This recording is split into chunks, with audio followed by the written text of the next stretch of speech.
Bienvenidos. No olviden suscribirse a este canal. En él podrán encontrar listas de reproducción de programación para niños, animación digital, efectos visuales, videojuegos en 2D, videojuegos en 3D, control de procesos industriales, control de escenarios, control de animatronics, pensamiento lógico, programación para Arduino, programación en Visual C#, álgebra superior, álgebra lineal, pero como para niños, facilísima, seguridad de redes, sistemas operativos, metodología de la investigación, configuración de computadoras y mucho más. Bienvenidos. La cultura organizacional.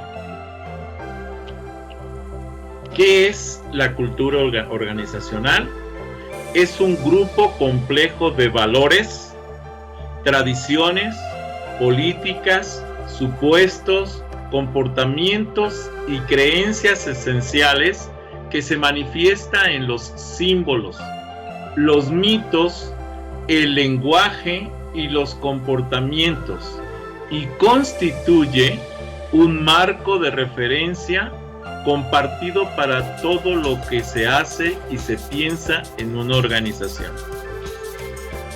Por ser un marco de referencia, algo que nosotros sentimos, vivimos, lo tenemos, vamos a decir, puesto. No atiende cuestiones puntuales, sino que establece las prioridades y preferencias acerca de lo que es de lo que es esperable, vamos a decir, de lo que se espera por parte de los individuos que conforman la organización. Muchas veces nosotros en nuestro contexto, si viven ustedes cerca de un pueblo o en un pueblo, se dan cuenta de que mucha gente, a pesar de pandemia y demás, siguen yendo a hacer labores eclesiásticas de las fiestas patronales, recolecta de los donativos que se dan para las dichosas fiestas, cosas así, que no es realmente algo que tengan impuesto. Es algo que nace de ellos hacerlo porque es parte de la cultura de esa sociedad. Y entonces se refleja en un comportamiento que incluso llega a ser más fuerte, ojo, que la necesidad o la obligación de una persona de llevar a cabo una actividad. ¿Cuál es el movimiento característico de los componentes culturales? El movimiento característico de los componentes culturales es, por lo tanto, resultante de la síntesis de antagonismos. O sea, no todos pensamos de la misma manera. Obviamente, hay pensamientos que son antagónicos, pero sin embargo, todos coinciden y todos conviven en una misma sociedad, en una misma organización. Esto es fundamental. ¿Cuáles son las categorías de los sistemas culturales? Bueno, son categorías que se puede decir que existen como fuertes o débiles, según la intensidad con que los rasgos culturales impulsan las conductas de los individuos. Lo que les comentaba, por ejemplo, fíjense bien, si una organización llega a tener la capacidad de incorporar estos comportamientos culturales sociales a su organización, esa organización crece y se hace fuerte. Si trata de divorciarse del comportamiento social del grupo social que lo rodea, si trata de aislarse de ellos para no verse influenciados por ese tipo de conductas o de culturas, la verdad es que esa organización tiende a hacerse débil. Concentradas o fragmentadas, esto es, según el grado de autodeterminación de la cultura por parte de las unidades componentes de una organización. Si la mayoría comulga con esas formas, creencias, culturas, etcétera, entonces se va a concentrar la actividad social, la actividad cultural en la misma empresa. Pero si se fragmenta porque haya diferentes grupos sociales o culturales, esto lleva también a que la empresa esté normalmente fragmentada. Y esto lo podemos observar incluso en los salones de clase. El salón de clase es una organización. Si nosotros logramos concentrarla o conjuntarla, vamos a lograr un grupo fuerte, firme. Pero si vemos que existen rompimientos, que existen personas que tienen una idea y otras de otra y otras de otra, y no somos capaces de detener la crítica que en ese momento puede transformarse en crítica destructiva, y hay que tener mucho cuidado con las críticas constructivas y destructivas. Las constructivas hay que darles paso, mientras que las destructivas tenemos que detenerlas. No debemos dejarlas avanzar, porque una palabra mal dicha en el seno de un grupo genera un rompimiento que puede ser muy duradero y muy difícil de erradicar. Entonces hay que tener mucho cuidado con eso, por favor. Son grupos sociales. Los grupos en los que trabajamos son grupos sociales, que son organizaciones al final de cuentas, y que tenemos que buscar la manera de evitar una crítica destructiva, una crítica que afecte a alguien en lo personal, porque entonces esta persona ya se va a poner a la defensiva y se va a aislar en cierto modo de esa organización. Tendientes al cierre o a la apertura, según la permeabilidad del sistema o a los cambios del entorno. Si estamos dentro de un grupo social muy cerrado, normalmente las organizaciones van a tender a ser cerradas como institución específica. Pero si nosotros logramos esa ruptura para que se empiece a dar la apertura, ojo, no solo la apertura se va a dar en la organización, sino que va a permear a las áreas sociales en las que tiene influencia, y eso es importante. Debemos ser abiertos para recibir más del entorno que nos rodea. Autónomas o reflexivas. Esto es, en virtud de si las pautas son singulares o imitación de un modelo externo. La mayoría busca probablemente un tipo de peinado, un tipo de ropa, un tipo de calzado, ¿sí? Esos tenis tan famosos, carísimos que existen, pues son reflejo de una enajenación, de una cultura de consumo, de una cultura de vamos a decir, de rompimiento con muchas veces las culturas locales, y vienen trayendo esas culturas del extranjero. Hay que tener cuidado con ese tipo de cosas.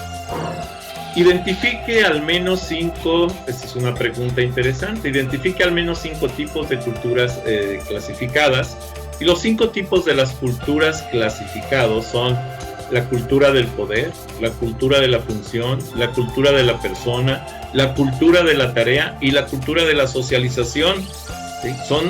Incluso todas estas son fundamentales, son formas de cultura totalmente, vamos a decir, inmersas en nuestras vidas, pero sin embargo, no todas son fáciles de comprender.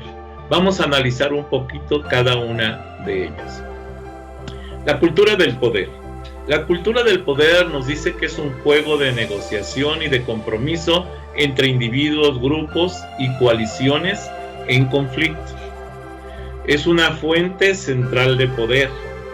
El crecimiento de la organización depende de la capacidad de la persona que está en el centro de esa organización. La organización politizada, ¿sí? Nos lleva precisamente a dar líneas de acción en cada una de las áreas de la misma. Existe una cultura orgullosa y fuerte, de hecho ostentante del poder precisamente, y también existe una motivación por dineros o símbolos, ¿sí? O sea, ese manejo de dinero y esos símbolos se reflejan, se equiparan mucho con el poder. Hay que tener mucho cuidado con eso. La cultura de la función. La cultura de la función se conoce como una función típica de la burocracia, porque tiene una jerarquización en las actividades que realiza la organización. Es lógica y racional, se basa en una lógica de funcionamiento, de operación, de otorgamiento de servicios, de presentación, etc. Coexisten funciones especializadas. Cada una de las áreas de la organización tiene normalmente una función especializada y casi nunca se mete una con la otra, es muy difícil. Cuando empiezan a mezclarse es cuando empiezan los conflictos entre las áreas. Están coordinadas por pequeños grupos en la cima de la organización. Existe un poder que es una posición formal precisamente, y vamos, la función del que está jerárquicamente por arriba se manifiesta a través de su poder. No siempre es correcto, hay que tener cuidado, hay que cuidar ese tipo de acciones. Se dice que mientras más horizontal sea la distribución del poder, más fuerza tiene ese poder, pero la verdad es que es muy difícil lograr reducir la distancia en la jerarquía de las organizaciones. El conocimiento de las normas y especialización. Normalmente se dice que la información es poder. La verdad es que es poder porque te da conocimiento de normas, leyes, reglas, reglamentos. La especialización, el hecho de que tú sepas hacer algo, todo eso es un manejo de información que te da poder. Una de las características en la función es precisamente esa frase que dice: yo soy mi puesto. Cuando tú dices, oye, ¿qué es lo que haces tú? Dices, no, pues yo soy docente de la primaria fulana de tal. Pues sí, entonces tu puesto es el docente de la primaria fulana del grupo sultano, y entonces ese eres tú. Si tú eres el director de una institución educativa, oye, ¿y a qué te dedicas? Ah, soy el director fulano. Ese eres tú. El director de la escuela fulana. Sí, ese eres tú. Entonces, realmente, cuando tú te llegas a esa función y lo adoptas como si fuera tu persona propia, entonces pierdes esa identidad con tu persona y ganas la identidad con el puesto que desempeñas. Eso es un detalle que hay que tomar en cuenta. La cultura de la persona. El individuo es el eje principal. Esto sabemos, vamos, la persona no existe sin el individuo, o sea, tú eres la persona. Está diseñada para servir a sus miembros. ¿Quiénes son los miembros? Pues los miembros de tu familia, los miembros del grupo social al que perteneces. Para eso es, ¿sí? Aplicable a organizaciones de profesionales. Existe gran autonomía en la decisión individual. Sus integrantes se destacan por sí mismos. Cuesta lograr la identificación con la organización, y la influencia y negociación es uno a uno. Hay aquí un ejemplo muy clásico que dicen, ¿cómo andas de tiempo? No, pues dime qué necesitas, te apoyo, ok. Y luego tú dices, oye, estoy llevando a cabo el trabajo para estar bien con mi familia y demás, pero ojo, no tengo tiempo para mi familia, y entonces allí es donde hay que cuidar mucho esa estructura.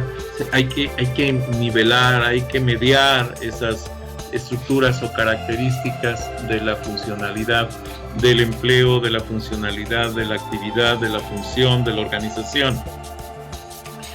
La cultura de la tarea. La capacidad técnica es la fuente del poder, ¿sí? Se aplica en estructuras matriciales y virtuales. Aquí lo voy a aclarar con lo siguiente. Cuando una persona está en un puesto mucho tiempo, se hace experto en esas actividades, en esos procesos, que por experiencia incluso va dominando mejor que incluso muchos que estudiaron ese proceso, porque la experiencia le está dando esa forma de ser y de actuar. Pero, ¿qué pasa si es removido de ese puesto a otro? No digo que no vaya a funcionar, sino que le va a llevar un tiempo lograr esa expertise en el siguiente puesto. Por eso es importante tener cuidado con ese manejo de información y en donde estamos inmersos, porque es una parte de ese poder. O sea, el hecho de que sea experto en un área me genera un cierto coto de poder. Se comparte el conocimiento. Cuando una persona tiene ese manejo y lo comparte con el resto, entonces también eso genera otro tipo de poder distinto. Ojo, desde mi punto de vista es mucho más benéfico este segundo tipo de poder que el primero. El primero te da poder por el manejo de información, pero es un manejo egoísta. El segundo te da poder por el manejo de información también, pero es un manejo, vamos, que abarca, que abraza al grupo social al que perteneces. Y eso es un poder mucho más satisfactorio.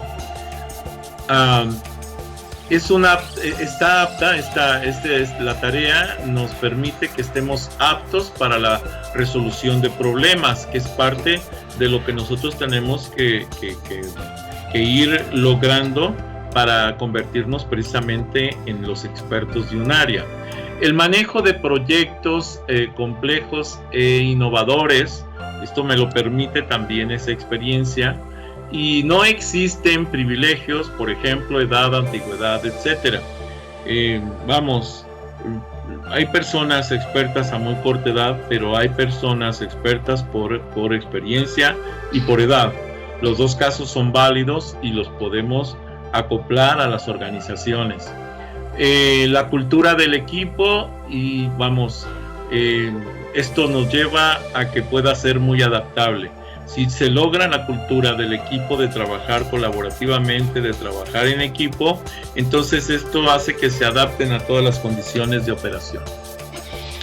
Los elementos de la cultura organizacional tenemos la tecnología, los hábitos y modos de conducta, los cargos, las funciones, los roles, los ritos, las ceremonias y rutinas, redes de comunicación, sistemas de valores, mitos y creencias. Todo esto influye en la organización. La cultura se constituye en uno de los elementos más difíciles de modificar. Ojo, modificar a una persona que ya tiene cierta cultura es muy, muy complicado, ya que se refuerza a sí misma a través de los criterios dominantes que la instituyeron, o sea, las formas de comportamiento, esas creencias, esas formas de actuar, ¿sí? Eso es muy difícil de modificar. Los valores de la cultura organizacional son los principios básicos que deben ser cumplidos si se quiere sobrevivir en esa organización. Los valores, por ejemplo, simbólicos de la cultura organizacional, operan a manera de acuerdos tácticos entre los miembros y que configuran marcos de evaluación estableciendo lo aceptable y lo no aceptable, lo esperable y lo no esperable en el seno de un sistema social determinado. Los valores morales y normas de conducta organizacional, esto nos dicta que es la importancia de ejecutar el trabajo bien desde la primera vez. Existen creencias en una calidad superior. El cliente es primero. La creencia en la innovación. La creencia en la comunicación honesta. Ojo, cada uno de estos puntos que vamos viendo o es una forma de operación de una organización, pero puede convertirse en un pretexto para decir, por falta de innovación no podemos ser mejores, cuando probablemente no requiramos tanto la innovación, sino la aplicación de una actitud diferente para llevar a cabo la actividad. Por eso cada uno de estos debe de ser tomado en cuenta y analizado. La creencia en la comunicación honesta, la excelencia a través del mejoramiento continuo, el sentido de la pertinencia a la organización o la pertenencia a la organización. Ojo, la pertenencia a la organización se desarrolla así como vamos conformándonos, así como vamos incorporándonos a las actividades, a la vida institucional, a la vida organizativa.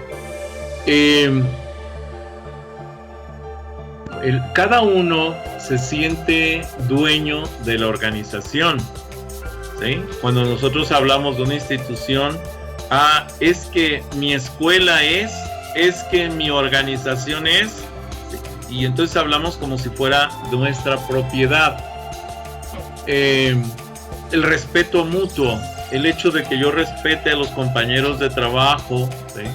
La integridad, ¿sí? Pueda conformarme como una persona que cumple con aquello para lo que fue contratado. El trabajo en equipo, ojo, esto es importante. Acuérdense del trabajo que nos dio desarrollar este punto. Entonces yo les pido de favor que como grupo trabajemos en el trabajo en equipo precisamente. Es algo que le va a dar mucha fuerza a las organizaciones. Igual oportunidad para todos. Los errores son tomados como oportunidad de mejoramiento. Ojo, los errores son oportunidades de mejoramiento. No se trata de decir yo sí hice esto, él no lo hizo, no. Se trata de decir, oye, no hicimos esto, no hicimos aquello, y tratar de conjuntar ese equipo de trabajo para lograr el éxito. El éxito de una organización no es el éxito de una persona, sino el éxito del conjunto de personas que la conforman. La conducta ética responsable, la protección ambiental, el desarrollo de habilidades de liderazgo y el liderazgo participativo, no el liderazgo del don de mando, eso es diferente. El liderazgo participativo, mira, yo te ayudo a esto, vamos a hacer esto otro, y entonces eso hace una diferencia muy grande. Identidad y cultura. La identidad está formada por los elementos conocidos y compartidos por los miembros de una organización y están comprendidos dentro del concepto de cultura.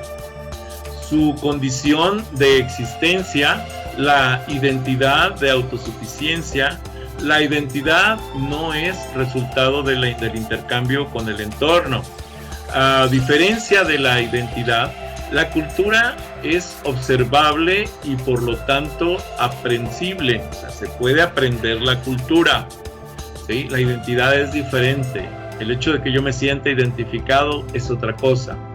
La cultura se actualiza e incrementa con nuevos conocimientos. La identidad se forma con los rasgos que permanecen en el tiempo. Incluso podremos decir que la identidad se basa en la experiencia de la persona. La cultura puede ser entendida o imitada. La identidad existe más allá de que sea comprendida, ¿sí? Es el ser de la persona, esa identidad. La cultura se ubica en el dominio de las capacidades, mientras que la identidad es un metaconcepto del enfoque de la autoorganización, ¿sí? Y de lo que es, de las vivencias que tiene esa persona, son lo que le dan su identidad. ¿Dónde y cómo deberá analizarse la cultura organizacional en una fase diagnóstica? Los procesos de inducción tienen diferentes expresiones, siendo las más habituales en las organizaciones los mecanismos, la socialización, los mecanismos de socialización que se desarrollan cuando un nuevo miembro se incorpora, pero también aquellos de reclutamiento, capacitación, evaluación, compensación y promoción son importantes precisamente dentro de lo que es la cultura organizacional. El inicio de la cultura organizacional Esta cultura organizacional comienza con el momento de ingreso de un sujeto a una organización y es clave para el análisis y para comprender la cultura propia de esa organización. Los ritos. La serie de actos formalizados y estereotipados por los miembros de la organización. Que si tiene que ir de blanco, que si tiene que utilizar un tipo de camiseta, que si tiene que utilizar una bata, que si tiene que traer siempre en la mano el borrador o el plumón Kiss. Son ritos, son formas de trabajo que tenemos que incorporar de acuerdo al lugar en donde estamos, a la organización a la que pertenecemos. Por ejemplo, si están ustedes a lo mejor trabajando en la Comisión Federal de Electricidad, vean que la mayoría lo primero que hace es ponerse su cinturón de herramientas. Es un rito porque saben que dependen de esas herramientas para llevar a cabo sus tareas. Los mitos y las historias son acciones o personajes que sirven para ejemplificar el comportamiento de los integrantes de la organización y proporcionan explicaciones y legitimidad a las prácticas actuales. ¿Sí? Es parte de lo que existe. ¿Por qué te comportas así? Es que pasa esto y si yo no lo hago, entonces a lo mejor se crea un mito, pero en realidad ese mito te permite generar un cierto comportamiento. Los tabúes. Los tabúes son las prohibiciones o cuestiones sobre las cuales no se puede hablar ni actuar en la organización. ¿Por qué no haces el comportamiento A? Ni lo menciones. Eso es algo que no se debe hacer. ¿Por qué? Porque ya X, Y o Z tuvieron una experiencia que no fue agradable, que no fue buena para la organización y por tanto eso está prohibido. Símbolos materiales. Elementos físicos que por sus características establecen y marcan un orden de importancia de los sujetos dentro de la organización. El sociolecto, ojo con esto, el sociolecto o lenguaje social, la forma en que nos comunicamos con la sociedad, son los hábitos lingüísticos que posee una organización. Por ejemplo, las jergas lingüísticas propias de la actividad, ¿sí? Vamos, un ejemplo puede ser, si nosotros aplicamos un formateo de bajo nivel, logramos eliminar los factores o la estructura general de la organización de la información en los discos o en las memorias de almacenamiento. Y ustedes dicen, oye, no entendí nada. No, porque no estoy hablando de educación, estoy hablando de cómputo. Y entonces es una jerga lingüística que aquellos que tienen el conocimiento de informática, de sistemas, lo van a comprender, pero aquellos que están en otra área del conocimiento, como puede ser la pedagogía, la psicología, etcétera, no lo van a comprender porque no es la jerga, no es ese sociolecto que se utiliza, esa jerga lingüística que se utiliza en sus áreas del conocimiento. Es por eso es la importancia. Hasta aquí la presentación. Bien. Les pido de favor que, si no están suscritos, se suscriban a este canal, que me den un like a los videos que les agraden, que les den la campanita para que puedan avisarles cuando suba más videos. Y si es posible, que compartan este canal con sus redes sociales, con sus amigos, conocidos. Recuerden que pueden seguirme en Facebook, pueden seguirme en propio Facebook con las páginas Videoteca Valencia TICS para principiantes, Twitter, Tumblr, Pinterest, Hi-Fi, LinkedIn. Los links de estas conexiones de estas redes sociales se los dejo en la descripción del video. Gracias por haber visto este video.